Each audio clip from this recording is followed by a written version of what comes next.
Dad perfect events. I came home at lunch. My wife was in the pool with my son-in-law. I saw the lubricant bottle on the nightstand. Silently, I swapped the liquid for industrial glue and locked the door. An hour later, the firefighters couldn't stop laughing. My name is Charles Miller, and at 58 years old, I never thought 29 years of marriage could crumble in the span of a single lunch break. After 32 years as a police detective, I believed I had seen enough of human nature to predict its patterns. Tuesday mornings meant oatmeal and black coffee. Wednesday evenings brought Dorothy's book club. Thursdays were reserved for yard work and quiet dinners. Our life had settled into a comfortable rhythm, or so I thought. That Tuesday started like any other. Dorothy Miller kissed my cheek goodbye as she left for her job at the hospital administration office. Her perfume lingered in the kitchen long after her car disappeared down Maple Street. At 55, she still moved with the confidence of a woman who knew her place in the world. I envied that certainty. I had been retired for 2 years now after spending 32 years in law enforcement. My pension of $3,400 a month, combined with Dorothy's salary of $4,200, kept us comfortable in our modest 2-story home. Nothing extravagant, nothing that would draw attention. That was how I preferred it. The morning dragged on with its usual mundane tasks. I watered Dorothy's rose garden, sorted through bills, and attempted to fix the squeaky hinge on the garage door. By 11:30, my stomach was growling, and I remembered the leftover meatloaf Dorothy had prepared the night before. A quick drive home for lunch seemed like the perfect break from my aimless retirement routine. I pulled into our driveway at exactly 12:15, noting that Dorothy's Honda was parked in its usual spot. Strange. She typically ate lunch at her desk, always complaining about having too much work to leave the office. Maybe she had come home sick. I used my key quietly, not wanting to wake her if she was resting. The house felt different somehow, charged with an energy I couldn't identify. The living room was empty, but I could hear muffled voices coming from the direction of our backyard pool. Dorothy had been after me for months to use the pool more often. "We spend all that money maintaining it, Charles, and you never even get in," she would say. Perhaps she had decided to take her own advice and was enjoying a midday swim. I moved through the kitchen toward the sliding glass door that led to our patio, but something stopped me before I reached it. Through the window, I could see 2 figures in the water. Dorothy was there just as I had expected, but she wasn't alone. Victor Hayes, our son-in-law, was with her. At first, my mind tried to rationalize what I was seeing. Perhaps he had come to check on Dorothy. Perhaps there was some family emergency involving our daughter Linda. But as I watched, frozen behind the kitchen curtains, the truth became unavoidably clear. They weren't just swimming. Dorothy's arms were wrapped around Victor's neck, her legs around his waist. They moved together in the water with an intimacy that made my chest tighten and my hands tremble. This wasn't casual, this wasn't innocent. This was deliberate, passionate, and devastating. I watched my wife of 29 years kiss the man who had married our only daughter, Linda Miller, 5 years ago. I watched her touch him the way she used to touch me, back when we still touched at all. I watched Victor's hands explore her body with a familiarity that spoke of practice, of repetition, of time invested in learning what pleased her. My legs felt weak. I gripped the kitchen counter, the granite cold against my palm, and tried to make sense of what I was witnessing. How long had this been going on? How many times had they met like this while I puttered around the house, oblivious and trusting? The betrayal cut deeper than I could have imagined. It wasn't just Dorothy's infidelity that wounded me. It was Victor's. This was the man who sat at our dinner table every Sunday, who called me Pops when he wanted to borrow tools, who had promised to love and honor our daughter. I backed away from the window, my heart pounding so hard I could hear it in my ears. My police training kicked in automatically. Don't react emotionally. Observe, document, plan. I had spent 3 decades building cases against people who thought they were smarter than the system. This situation required the same methodical approach. Walking mechanically through our house, I found myself in our bedroom. Everything looked the same as it had that morning when I made the bed and straightened Dorothy's jewelry on the dresser. But now I saw it differently. I saw it as the stage for her deception, a crime scene waiting to be processed. That's when I noticed the small bottle on Dorothy's nightstand. At first I thought it was hand lotion, but as I picked it up, I realized what it was: personal lubricant. The expensive kind that Dorothy had claimed we didn't need anymore back when we still shared physical intimacy. She had prepared for this. She had planned for Victor to come here, to our bed, to our sacred space. The calculation of it made me nauseated. I stood there holding that bottle, and something inside me shifted. The hurt began to transform into something harder, colder. If Dorothy wanted to play games, if she wanted to treat our marriage as something disposable, then perhaps it was time she learned that actions have consequences. I walked to the garage where I kept my workshop supplies. Among the various bottles and containers, I found what I was looking for. Industrial strength adhesive, the kind used for permanent bonds, the kind that warned on the label about skin contact, and the need for immediate medical attention if misused. Back in the bedroom, I carefully emptied the lubricant bottle and refilled it with the clear, viscous adhesive. The consistency was similar, enough that it would pass casual inspection, but the effects would be dramatically different.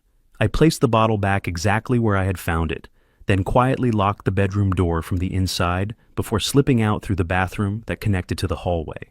If they wanted privacy for their encounter, I would ensure they got more than they bargained for. I returned to the kitchen and sat at our breakfast table, the same table where Dorothy and I had shared coffee that morning, where she had kissed my cheek goodbye before heading off to work, or so I had thought. Through the window, I could see them still in the pool, still wrapped in their passionate embrace. Part of me wanted to storm outside and confront them immediately. Part of me wanted to pack a bag and leave forever. But a larger part of me wanted to see how this would play out, wanted to witness the consequences of their choices unfold naturally. I made myself a sandwich with the leftover meatloaf and waited. My police instincts told me it wouldn't be long before they moved their activities indoors, before they discovered my little modification to their plans. As I ate, I thought about the man I had been just an hour earlier, that Charles Miller had been naive, trusting, perhaps willfully blind to the cracks in his marriage. But that man was gone now, replaced by someone who understood that sometimes the people you love most are the ones most capable of destroying you. The clock on the microwave read 12:52. It wouldn't be much longer now. Exactly 1 hour and 7 minutes after I had made my discovery, the screaming started. It began as muffled shouts from upstairs, then escalated into genuine panic. Dorothy's voice high and desperate, calling for help. Victor's deeper tone, cursing in a way that would have made our daughter Linda blush. The sound of frantic movement, furniture scraping against the floor, and then Dorothy's voice again, this time pleading. "Call 911! Call 911!" I finished the last bite of my sandwich and calmly walked to the phone. When the operator answered, I let genuine concern color my voice.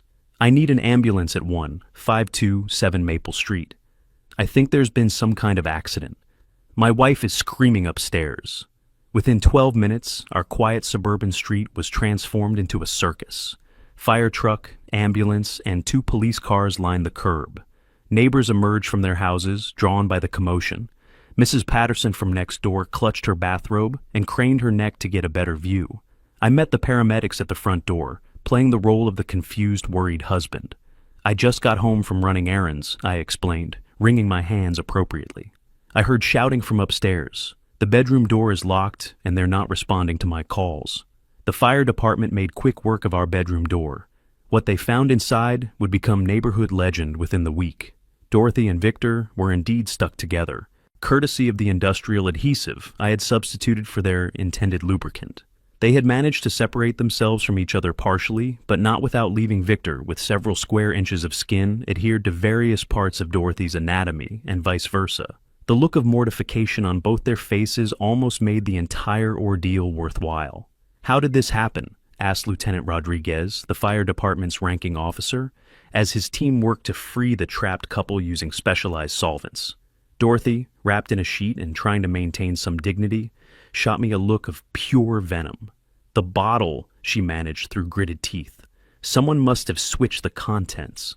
"Switched?" I asked, allowing confusion to cloud my features. Who would do such a thing? And why would someone come into our house to tamper with personal items? Victor, red-faced and focused on the paramedic treating his adhesive burns, muttered something about accidents and bad manufacturing. The paramedics exchanged glances. This wasn't the first time they had been called to unusual adhesive emergencies, but it was clearly one they would remember. "We're going to need to transport both of you to General Hospital," announced the lead paramedic, a competent-looking woman in her 40s. Those chemical burns need proper treatment, and we need to make sure there's no permanent damage.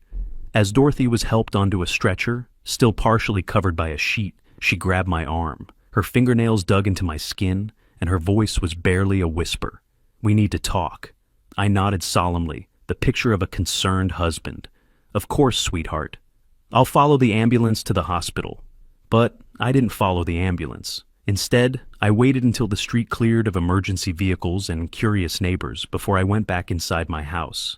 I needed time to think, to plan my next moves, and to savor the small victory I had just achieved. The bedroom was a disaster. Chemical solvents had stained the carpet. The bed sheets were ruined, and the entire room would need to be aired out for hours. But it was fitting somehow. The scene of Dorothy's betrayal had been properly desecrated. I was sitting in my living room, considering my options, when Linda Miller's car pulled into the driveway. My daughter burst through the front door without knocking, her face flushed with anger and embarrassment. "Dad, what the hell happened here?" she demanded, still wearing her work clothes from the marketing firm where she worked. "Victor called me from the hospital. He said there was some kind of accident with Mom, but he wouldn't explain what kind of accident requires chemical burn treatment." I studied my daughter carefully. Linda had always been closer to her mother than to me, and she had developed an unfortunate tendency to side with Dorothy in any family dispute. But she was also my only child, and despite everything, I loved her. "Your mother and Victor were injured in what appears to be an industrial adhesive accident," I said carefully. "I'm not sure how it happened. I came home from running errands and found them in distress." Linda stared at me, her eyes narrowing. "Victor was here in the middle of the day? Why?" "I assumed he had come to check on your mother. Perhaps she had called him because she wasn't feeling well." "Dad?" Linda sat down across from me, her voice taking on the patient tone she used when explaining marketing concepts to difficult clients. "Victor doesn't just come by during the day to check on Mom. He was at work. He left work to come here, and now they're both at the hospital with adhesive burns." What really happened? The moment had arrived sooner than I expected, but I was prepared for it. "Linda, I think you need to ask your husband and your mother that question." "What's that supposed to mean?"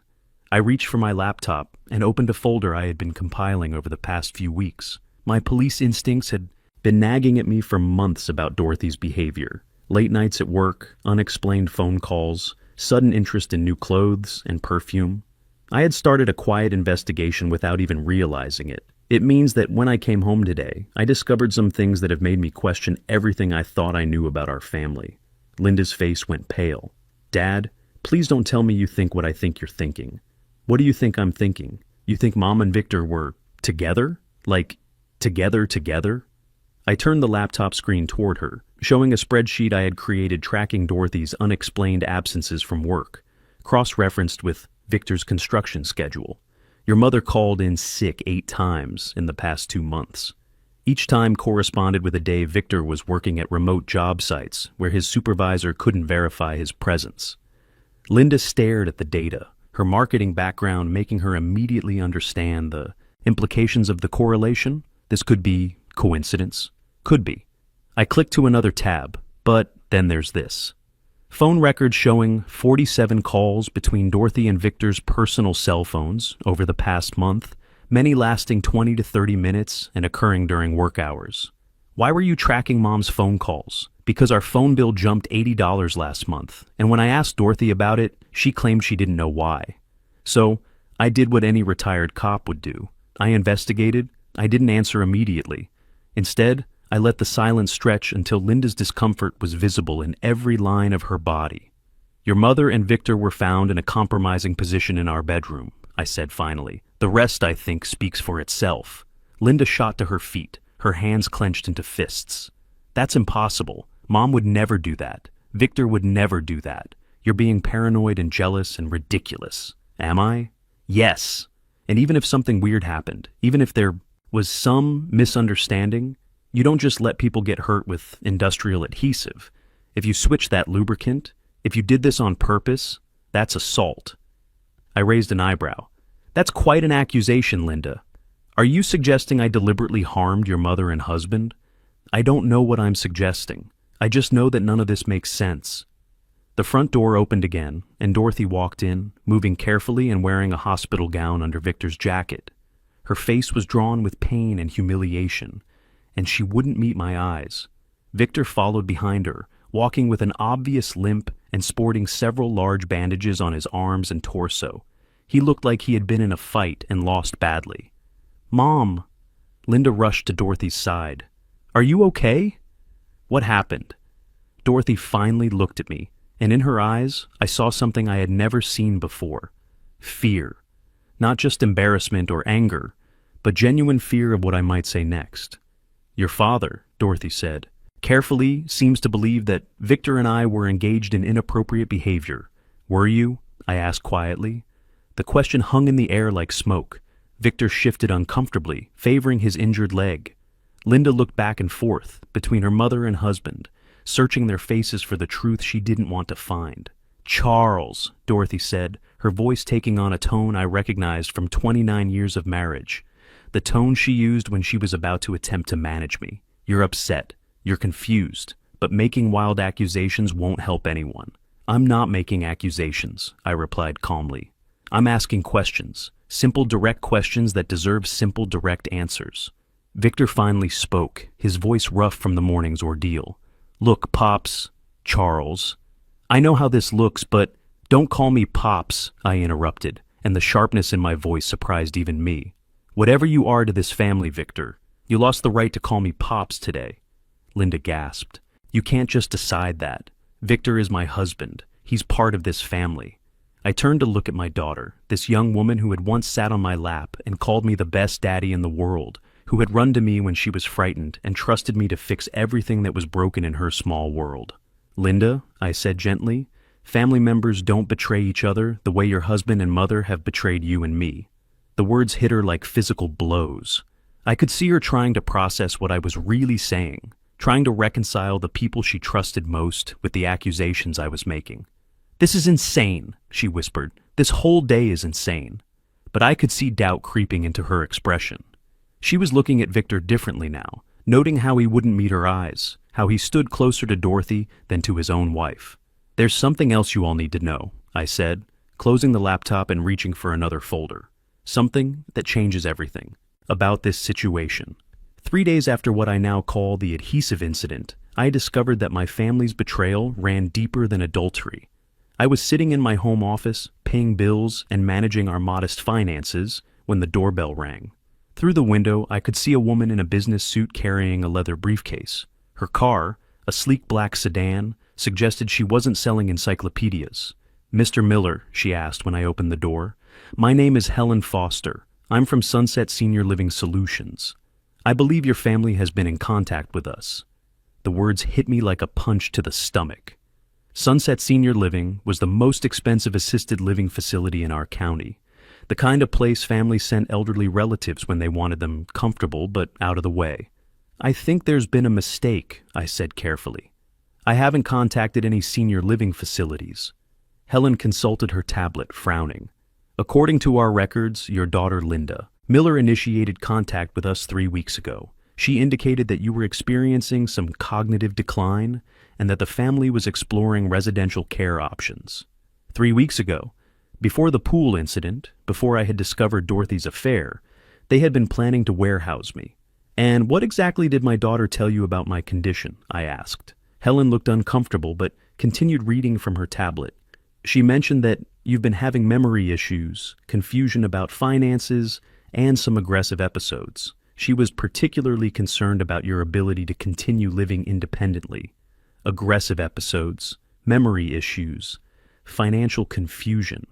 They had built an entire narrative around my unfitness, creating a foundation for removing me from my own life. May I ask, who else has been involved in these discussions?" "Well, your wife Dorothy Miller also attended our facility tour last week.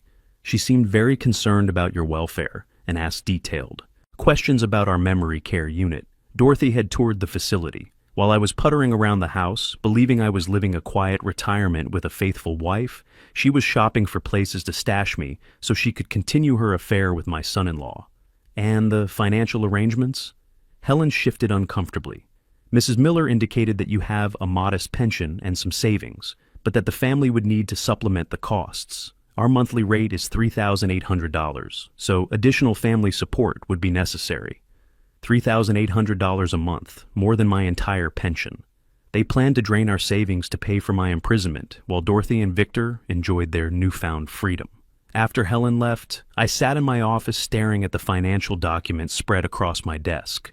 Bank statements, investment records, pension paperwork, all the mundane evidence of a life lived responsibly, but none of it told the real story of my financial situation. The real story was locked in a safety deposit box across town, in documents I had never shared with Dorothy or Linda. I drove across town to First National Bank, where I had maintained a safety deposit box for the past 4 years. The contents of that box were going to reshape my family's understanding of power and control. Inside the box were documents that told a very different story about Charles Miller's financial situation. Stock certificates, property deeds, investment accounts, all stemming from an inheritance I had received after my Uncle Edmund's death in 2020. Edmund had been my mother's oldest brother, a bachelor who had spent his life quietly accumulating wealth through careful investments and frugal living. When he died at age 87, he left his entire estate to me, his only surviving nephew, $2,800,000. I had told no one about the inheritance, not even Dorothy. My police training had taught me to be cautious about revealing information until I understood all the players and their motivations. Something had held me back from sharing the news, some instinct for self-preservation that I hadn't fully understood at the time. Now I was grateful for that instinct. The money had been invested conservatively, generating enough income to more than double my apparent financial resources. But I had continued to live on my pension, maintaining the fiction that we were a middle-class couple with modest means. That evening, I called Patricia Stone, the finest divorce attorney in the state. Her reputation for being ruthless, meticulous, and expensive was legendary. Her hourly rate of $450 would have been impossible on my pension, but it was pocket change against my real net worth. "Mr. Miller," she said during our phone consultation, "based on what you've told me, this could be one of the most clear-cut cases of marital misconduct I've seen in 15 years of practice. Your wife committed adultery, conspired to have you declared incompetent, and attempted to gain control of assets she believed that you possessed. What can we expect in terms of settlement?" Patricia's voice carried a predatory edge. "In this state, adultery is grounds for fault-based divorce. Given the evidence you've compiled and the fact that your inheritance is separate property, I believe we can ensure your wife receives only what she's entitled to under law, which is essentially nothing." The next morning, I arranged for Dorothy to be served with divorce papers at her office. I wanted the humiliation to be public, witnessed by her colleagues who would gossip about it for months. I also scheduled a family meeting for that evening. It was time to reveal the full scope of what I knew and what I possessed. Dorothy arrived home that evening looking shell-shocked. Victor was with her, apparently now openly part of her support system. Linda came separately, her face showing the strain of the past few days. "Before anyone says anything," I announced, "there's something you all need to understand about your situation." I spread the contents of my safety deposit box across the coffee table. Bank statements, investment records, property deeds, all bearing my name and numbers that made Dorothy gasp audibly. "What is this?" she whispered, staring at a statement showing an account balance of $1,400,000. "This is what you don't know about your husband," I said calmly. "This is what Victor doesn't know about his father-in-law. This is what Linda doesn't know about the man you were planning to lock away in an assisted living facility." The silence that followed was absolute. Even Linda's breath seemed to catch as she tried to process what I had just revealed. $2.8 million? Dorothy's voice was barely audible. Plus investment growth over 4 years. My current net worth is approximately $3,200,000. Linda stared at me as if I had just announced I was an alien from another planet. "Dad, that's not possible. We live in this little house. You drive a 10-year-old Honda. You clip coupons. I live modestly by choice. Linda, I wanted to see what kind of people you all were when you thought I had nothing to offer but my pension and my love." The impact of this revelation was immediate and devastating. I could see the calculations running behind their eyes, the realization of what they had thrown away, what they had risked, what they had lost. Victor was the first to speak. "You're a millionaire, and you let us think you were just some poor retiree?" "Yes. And now you understand what you've lost, Dorothy.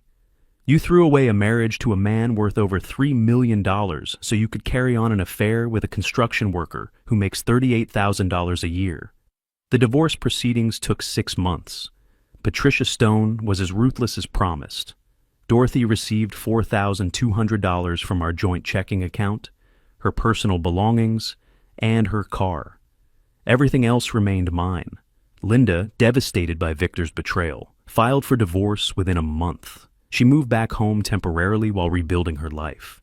A year later, sit in my new home in the Colorado mountains, watching the sunrise paint the peaks in gold. The 10-acre property costs $650,000, purchased with cash. Linda visits often, our relationship rebuilt on honesty and mutual respect. Dorothy and Victor lasted 8 months together before their relationship crumbled under financial pressure and mutual distrust. Love built on betrayal rarely survives reality. I learned that sometimes the most loving thing you can do is refuse to be taken advantage of, even by family. My new life is built on truth, dignity, and the hard-earned wisdom that respect must be demanded, not hoped for. Sometimes the greatest revenge isn't destroying your enemies. It's building a life so fulfilling that their betrayal becomes the best thing that ever happened to you. They thought they were playing me for a fool, but the real fool is someone who mistakes kindness for weakness and underestimates a man who's spent decades learning that patience and preparation always beat impulse and greed.